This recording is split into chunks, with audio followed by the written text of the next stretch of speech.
coming up today on the Nice Guys on Business. Well, I think if I was coaching a guy who owned a auto shop, guy or girl, if their core belief was to say, I'm only going to work on a car that needs fixed, I would lead with that. That would be a core belief. And you would want to wordsmith it into something that is different than we're going to lead with integrity. It's just not human, right? That's not how we speak. Hey, Strick, do you think there's anybody out there in our audience that already has a podcast?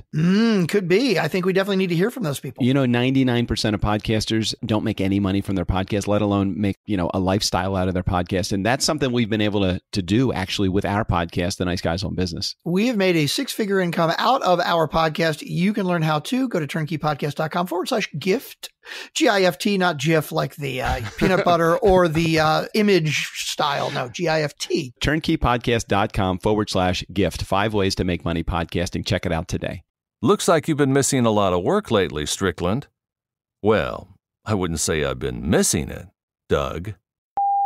We need to talk about your TPS reports and the Nice Guys on Business. Need an education on how to grow your business? The Nice Guys are here to help. Learn about great customer service, networking, and how just being nice can help you prosper. Now, here are your hosts, Doug Sandler and Strickland Bonner. Brian Burkhart believes in making waves, and me as a Southern Cali guy now, it's not the kind of waves that I see every day, but is really the most impactful waves of all. It's the waves of change, it's the waves of ambition, it's the waves of life's purpose, and what do we believe in? So check this out. So Brian is a keynote speaker, and he works with some of the world's leading brands, including Google, Red Bull, McDonald's, United Airlines, Citibank, these small potatoes kind of companies. He's prepped 10 firms that have actually appeared on TV's Shark Tank and worked with dozens of TED presenters, CEOs, authors, renowned personalities, and entrepreneurs around the globe. So we're going to take a little dive into all of this today because it's something we're all guilty of. When someone asks what we do for a living, we tell them about the products that we make or the services that we provide. We actually never tell them what we believe in. So I'm excited to share a little bit more about that today. Brian, welcome to the Nice Guys on Business podcast. Doug, I'm super excited to be with you. Thanks for having me. Happy to have you here. And looks like you've gotten a number of really wonderful reviews on your book. So let's really start there. So Stand for Something, The Power of Building a Brand People Authentically Love. Bestseller, you got there not because of necessarily, I'm not taking anything away from your writing talent at all, but the title itself is amazing because the power of building a brand people authentically love. How does one even set out that as a goal when they create a brand? You know what? That's an interesting point because I don't think most do. One of the main things that we do around here at my business is helping people develop what we call a brand voice. And often I feel like I'm pulling our clients to a place that they've never thought of. They will often, and you've heard this, they'll think of what it should look like. I mean, a visual identity, colors, logos. And while all that stuff matters, it definitely is part of the equation. At its soul, at its DNA level, it's not the stuff that really attracts people to a brand. What does is a set of really well-defined, engaging, simple, easy to follow core beliefs. And that's what my book, Stand for Something, is really all about. It's showcasing both the brands that get it right and those that get it wrong. And I'll tell you, it's one of those things that when you start seeing the difference, man, it hits you right between the eyes. And the reality is that as consumers, and we all are, we consume all kinds of things. We don't often stop and think about it. But when we do, when we really take time and notice, it matters. Those core beliefs drive our actions. It's based on a very simple idea. It's called cognitive psychology theory. It's been around for a long, long time in science. And it says that your beliefs lead to your actions. And so if you believe a certain thing, you're going to do a certain thing. And for brands, they must, to really get that well-defined brand, to get that group of people that just love what they do, they need to tell people what they stand for, what they believe in. And so then we all as consumers know how to act. All right, so let's take a moment and go a little bit further and unpack this thing called core beliefs, because everybody, I walk into every freaking organization and they all have a vision statement, they all have values, and they all have these offerings that they provide to their market. But if I think that do we really go into what people's core beliefs are, or organizations' core beliefs are, or talk about brand in relationship to what their core beliefs are? I think people have a really hard time in the beginning. It's just something that they're memorizing rather than something that they actually believe in. So how do you set up when you're running a company, it doesn't matter what size, how do you set up these core beliefs? Well, it's the big question, right? And let me make something remarkably clear to people here. It's okay to have things like a mission statement and a bunch of values, and that's fine.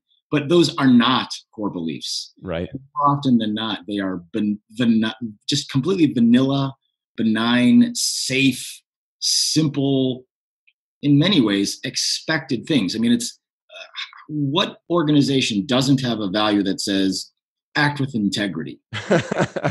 No shit. It's just like these are just such basic table stakes kind of things, but none of those are core beliefs.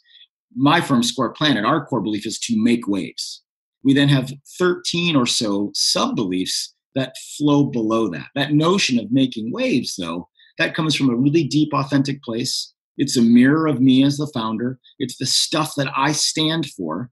And the way I can express that best is if you think about it, if I'm going to interview someone for a job, and if they're going to simply always follow the rules, if they're going to just follow the path, be one of the herd, follow the status quo, well, guess what? They're the wrong person to work here. Yeah. And so that core belief thing, it really comes from an authentic, deep place. Sometimes you have to unpack it. It's a little bit like Michelangelo saying that he chipped away what was already there when he made things like the David. You need to just kind of get through the chaff and the clutter of mission and values and all the political nonsense and find the core beliefs. All right. But before you go on, let's really hit the ground running here so that you have a guy that's an entrepreneur in my community that says, okay, I'm willing to do that, but I don't know how. Can we, I mean, is this something, is it fair for me to ask you to do some live coaching here for just a moment? For sure. Okay, cool. So I run, oh, go ahead. So should I set up the scenario or do you want to set it up? Either way is fine with me. I'll give you a couple things, then we'll dive into it. Yeah. Right? Okay, cool. First one is that you can really do what's just some simple reverse engineering. I'm going to have you put your Hollywood hat on for just a second. You might remember in the Terminator movies, there was a time when they talked about Teledyne Systems. That was the robot company, right? Yep. And they found the arm of the Terminator and they reverse engineered, and it led to all these breakthroughs. That's a kind of a central thesis of what happened in the Terminator movies. Well, I'm not asking people to build the next robots that destroy the earth. What I am asking people to do sometimes, though, is codify the things they do, their actions. Because once we know what you do, we can reverse engineer to figure out what it is you believe. I'll give you an example. Yep. For us, we always talk about it. We're in the corporate communications business, but the business we're really in is relationships. And that is manifested in actions like we send out handwritten birthday cards to people all the time. I do things like little selfies where I hold up a sign that says, "Hey, Doug," and I take a picture of it and send it to you individually via email. Right. We send gifts. We do all kinds of little things. We take clients out to dinner. I had a client who flew in yesterday who's with us here in Phoenix, where our office is. We picked him up at the airport at 11:15 a.m. I took him to the airport at 10 p.m. He was here all day, flew home on a red eye. We had lunch, we had dinner, he came to my house, met my wife. That, friends, is building relationships. If you work backwards, if you see all of those actions, you can find our core belief of relationships first. And so the number one way to figure out what it is you believe is to codify your actions and reverse engineer it. Make sense?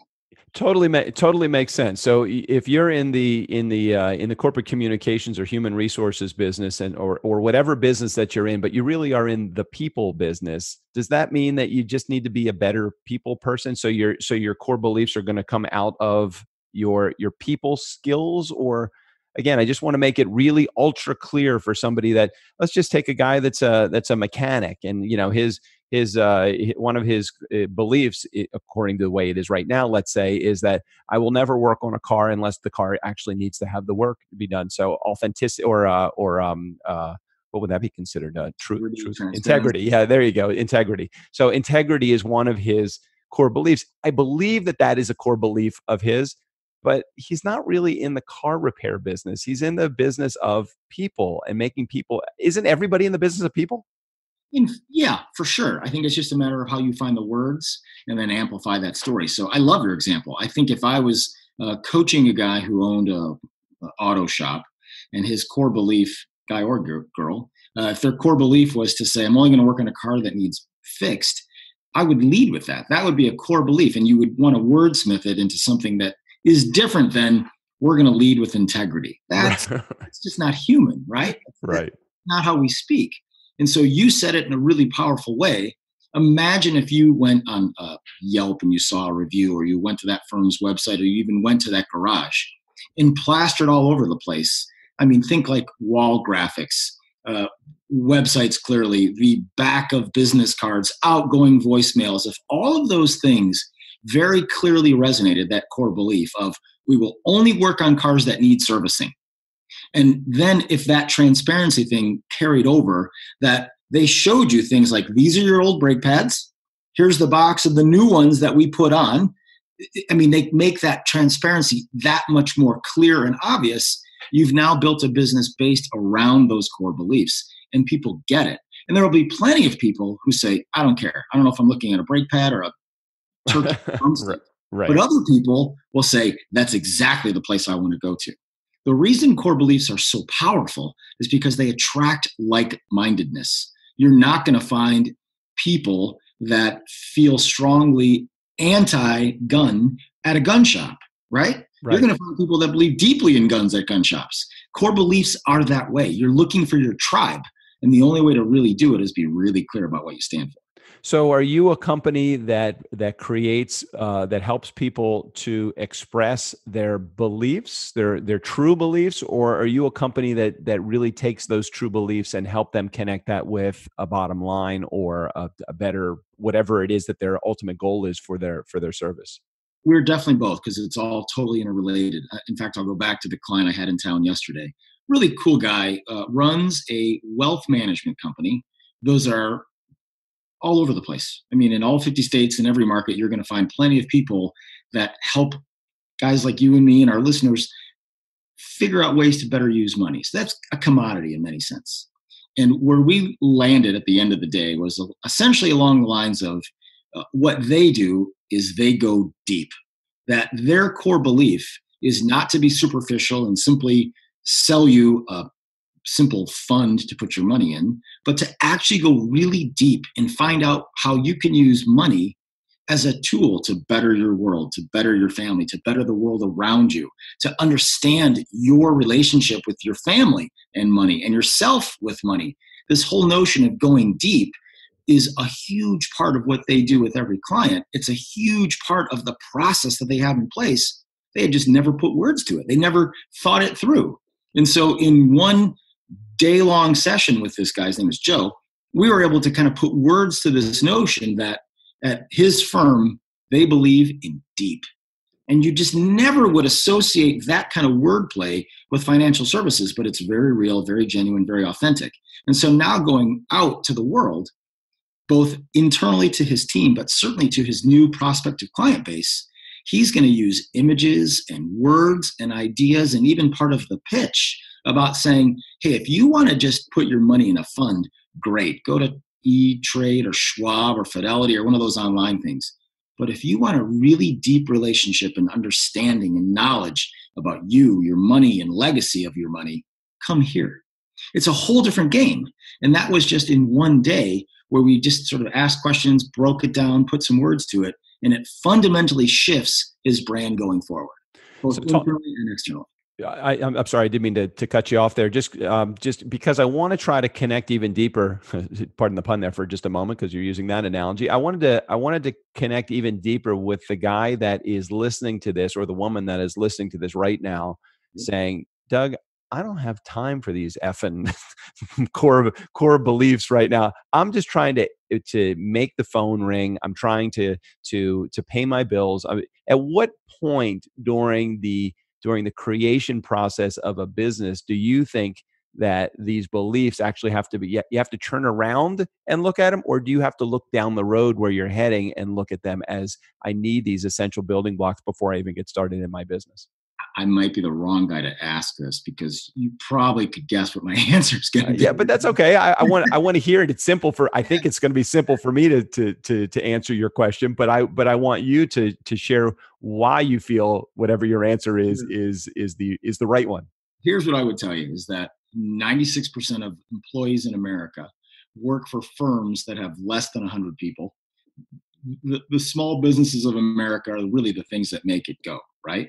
And if you stop and look at all of the commerce that's created by those businesses, and then add in all of the big boys, think, all the companies that are listed on stock exchanges, those companies all exist, all of them, for a reason.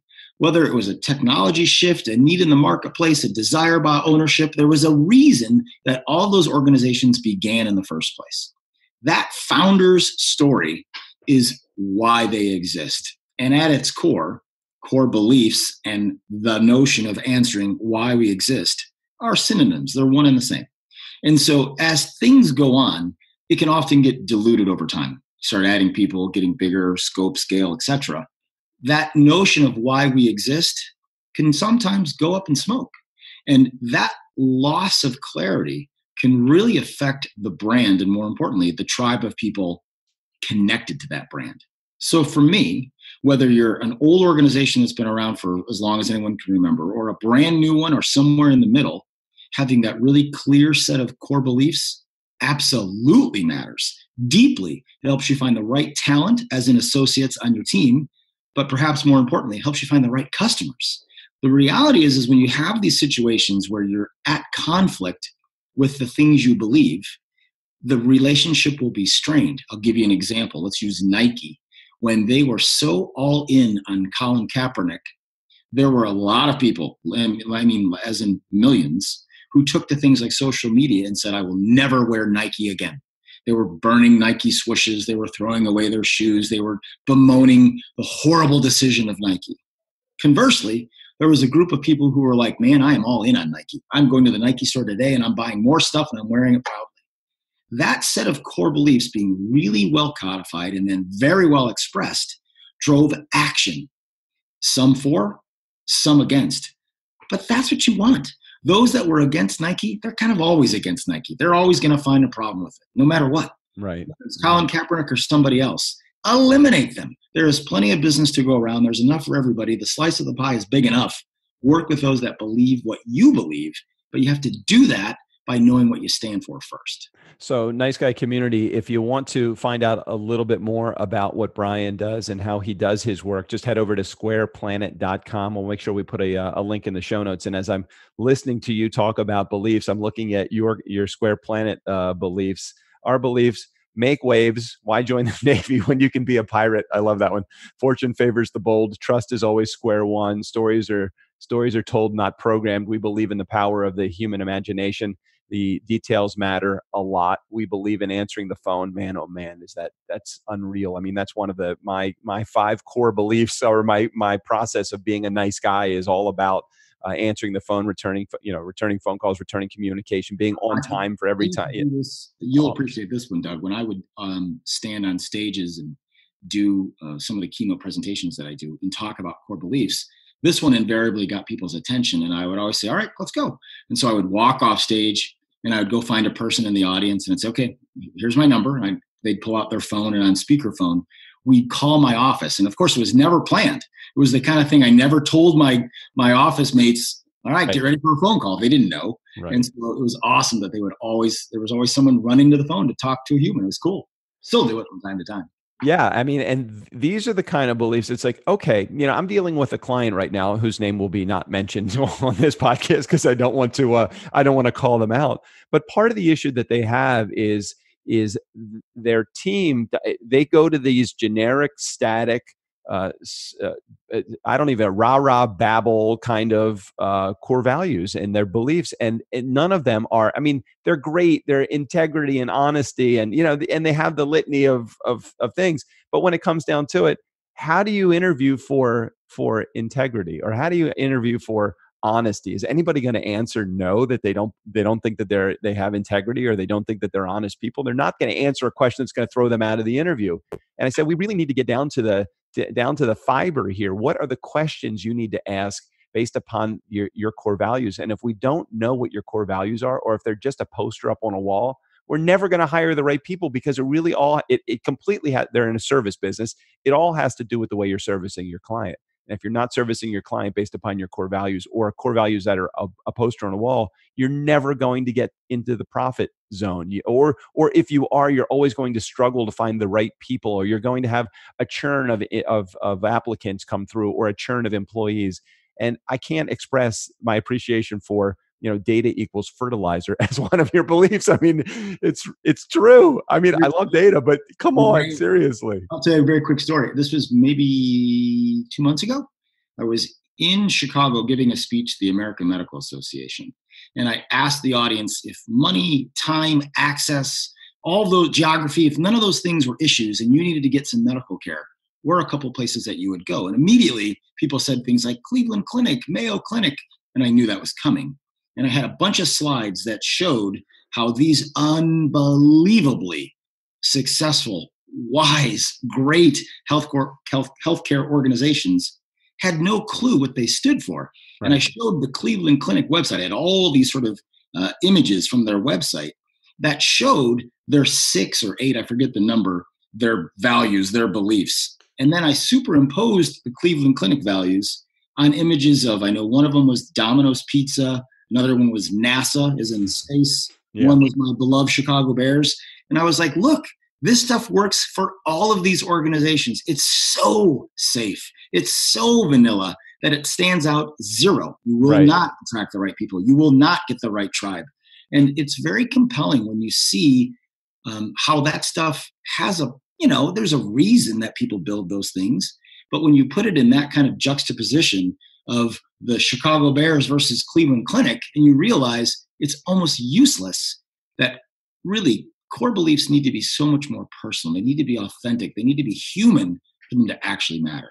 Well, let's create a little contrast here for just a moment.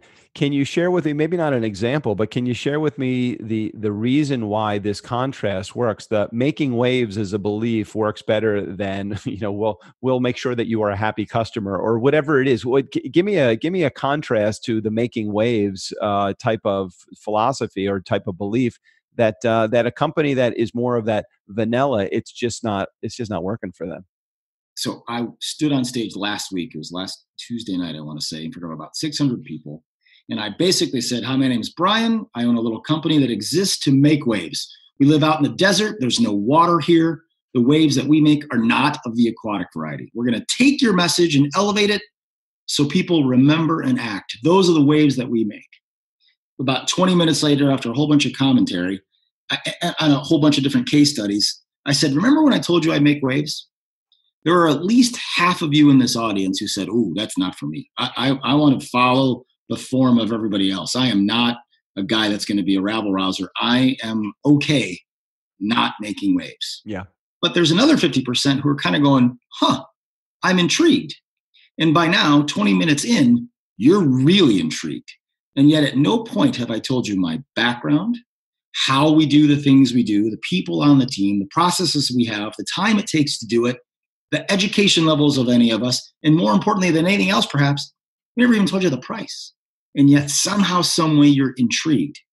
The reality is this goes back to this very deep human level of we want to work and be around people that share that collective sense of values and wisdom.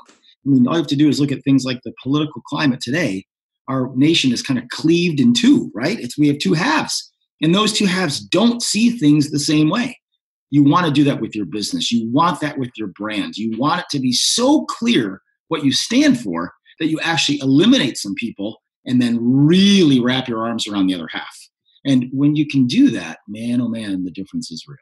So the company name is SquarePlanet, and Brian, what position do you hold in there? Founder, owner, CEO, a head muckety muck? What do you do there? That, you just nailed it. I am my official title on my business card is founder and chief word guy, but we are a small organization of 7 people, which means you will see me taking out the garbage, wiping out the kitchen sink and all the above. So yeah. Same way. We have a team of about 6 of us, soon to be 7 on our team, and it is amazing. I don't even know if some of those 7 actually even know I'm the guy that started the company. I try to fly under the radar screen as much as I possibly can. Let them make their own decisions. Let them work for some bigger, more intelligent guy than me. Absolutely. Hey, I want to just as we kind of start to get to the end of the interview, but I want to talk about this because I think this is an important component of some of the company's beliefs, and that is your beliefs as a marketing plan or as a marketing tool. Do you believe in touting these beliefs in your marketing, or do you believe in these are the things that we hold nearest and dearest to us, so we're going to wait until somebody crosses our threshold and contacts our brand before we start to share these? How do you feel that beliefs fit into your marketing plan of an organization? I wouldn't tout these. I would shout these. Okay. So for me, I think it's one of those things where the evidence is very great. It's a combination of doing things like your podcast and writing books and putting out all kinds of content in the notion of thought leadership, but then also using all of the more traditional methods and even some of the more non-traditional ones. I mean, I'll give you a silly example. If I could show you right now my business card, on one side, it says Brian Burkhart, founder and chief word guy of SquarePlanet, with phone number, email, etc. But if you flip it over, it says make waves with this big, beautiful graphic. When I hand people my card, I hand them the make wave side first. They already know my name. Right. I want to make sure they know what I believe. And so in every conceivable way, everything we do when it comes to marketing is about promoting the things we stand for. And frankly, if it rubs some people the wrong way, I don't care. I want to eliminate those that don't believe what we believe anyway. And so I will gladly scream what I stand for at every and all opportunity, looking for that small group of really dedicated people who see it my way. I'm not trying to convince someone of something they don't believe. I'm trying to just magnetically pull in those that already believe what I believe. And that's how it works. So Brian's book is called Stand for Something: The Power of Building a Brand People Authentically Love. It came out just in July of 2019, so just a few months ago. If you're listening to this in the month that it is airing, I think we're going to be airing this in December of or maybe even November of 2019. So just so I can get some clarification on some of the goals that you had when you either wrote the book or started any project that you work on. Do you do things to build community? Do you do things to build influence, or do you do things to make money? What would if you had to prioritize those 3? Sometimes it's all of those 3, but if you had to prioritize any of those 3 or all of those 3, what would you put them in? I have a really good life. I can say with a lot of confidence that people are jealous of how I live sometimes, and I know that. I don't even know you, and I'm jealous of you already because you are kind of cool. I mean, I live a good life, but that is to say that at no point have I ever in my career been money motivated. It's never my primary goal. The reality is when I see people transform, when I get that time, that moment of denouement, when I see them go, oh my goodness, I get it. And it happens all the time. That is so powerful for me. And so everything that I've done is really about the idea of I want to help people. The way I say it all the time is there is no script. It does not exist. But there is this prevailing wisdom that we go to school, we meet a person, we get a job, we get married, we make kids, we grow old. And all that's fine, right? But if you want to do it your way, different way, a little bit outside the box, hey, awesome, go for it. Everything I talk about is really this notion of authenticity. It is tragic when you think about it, because we all know people who do things for the wrong reasons. I mean, I have a pretty good buddy of mine who he sells sporks. I mean, quite literally, sporks. Like he's going to China all the time. It's like his life sucks. And that is just, to me, it's awful on every conceivable level. So everything that I do is really about, in many ways, freeing people to allow them to fully express themselves in an authentic way. I don't care about the money. I mean, yeah, I've got bills to pay and all that kind of stuff. And so it matters, but it is not my primary motivator. It's really about helping people. Nice. And tell me, in our community, what is a relationship generally look like to you when someone says, hey, I'm digging what Brian is saying. I like the direction that he's going. I want to engage his services. What does that look like for you? It can look like a lot of different things. It's a good question, and it's one that's actually tough to answer. Everyone comes in, and by everyone, I mean both organizations and individuals, at sort of a different level. Some have a pretty good idea. Others are absolutely clueless, have no idea where to begin. And so the amount of time that we spend with people, again, individuals or organizations, and what we ultimately create for them can vary. I will tell you that some of the larger projects that we have done get well into the six figures. Some of the smaller ones are way smaller. I think my more favorite way to do things anymore is kind of an ongoing advisory service. We've been doing this model now for a while where it's essentially like a monthly retainer. You get a certain number of hours with us and then off you go. And that is really powerful because we get to know the clients and their needs and their wants, and then they get to know us, and we start really getting deep, and man, it gets powerful. And typically those kind of services, I mean, on the high end, if you're looking for price, I mean, we'd be topping out at the 10,000 mark, and it typically is lower than that. Nice. Well, I appreciate your transparency when it comes to your pricing as well. I appreciate you sharing that. I know oftentimes we get people that come on the show, and part of it is, hey, are you okay with sharing where your pricing is, so people know before they even get started with you. You know, if you're talking about a $250 service, it makes it a lot easier than you're talking about a $250,000 service to get involved. So I appreciate that. You know, and you're a smart guy who's seen a lot of things, Doug. The biggest thing that's hard for my world and others similar to me is it's what I call perceived value. The reality is that the work that I do is unbelievably valuable. I mean, I've seen some of the biggest people that we've worked with, some of those huge brands that have big budgets. I should charge them 10x what I charge them because the value is so high. It's, of course, the same for the small firms that we work with. But people don't necessarily have a line item, a budget that says, I'm going to put $100,000 in for core belief decision making. I mean, this doesn't exist. And so it's a bit of a hand-to-hand combat with every client of ours to try to find the dough. But the reality is the value is incredibly high.